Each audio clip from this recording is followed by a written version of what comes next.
how he did some painting for her. You know, he knew her. It's a small town, only, you know, I mean, it's not Orlando, you know, it was a small city, and he knew her, and because he had the pleasure of being able to get out of the ghetto because he was taken to the working camp, so he could move around, and he knew that, you know, the days are numbered. We all knew the way things were moving. So he went and made arrangements with her and really dug that hole. I mean, what you see, the basement, this is after the fact. We had a hole under the kitchen. Just picture under your kitchen table, a hole about 4 feet high. We couldn't stand up, only sit, and about 6 feet long and about 4 feet wide. And he did that over a period of time. He didn't, you know, hire a crew to do it. He would go over there in the evening and dig it before we got there. Once we got there, it was all set and ready for us to go. So he was making preparations ahead of time. Didn't tell us. I mean, he didn't confide in me. I was, you know, 5 years old, so I'm not. Yeah, he was a very bright guy. He wasn't highly educated, but he could read and write in 4 languages. Didn't have a college degree or anything, but he was what we call now the salt of the earth. Had lived through war, you know, actually, he was in the Polish military, and when he came home, when they walled from the Polish, because the military disintegrated when the Germans attacked, and when he came home to us, we were under Russian rule.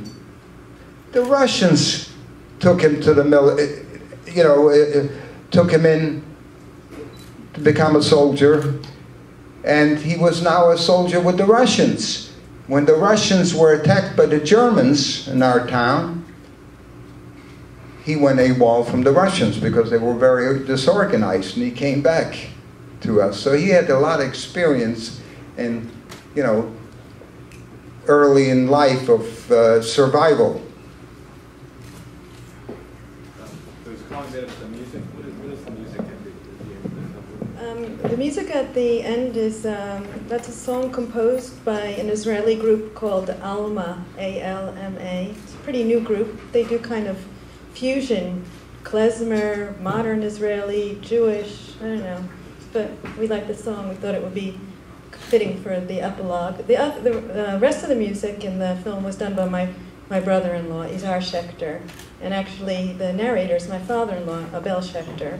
And the maps were done by Richie's wife, and our sound man was my husband. So it was a family affair.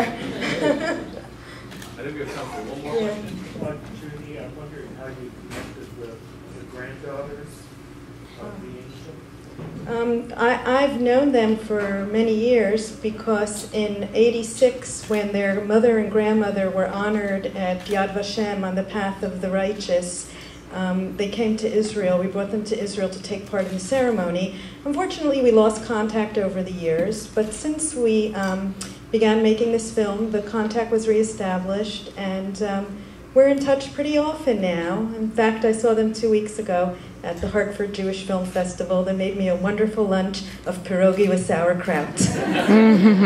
Is there any talk, any discussion, any thought of preserving the house, of making the house? You know, you might be able to do that in Germany today or in Poland today, but Ukraine is different. There's a lot of denial of the past and what happened there, so it's not like you can actually put on a plaque, in this home lived Francesca Halamayova, because people don't really acknowledge there what happened. Well, we have the film, and the film is beautiful. Thank you so much. Thank you. Thank you.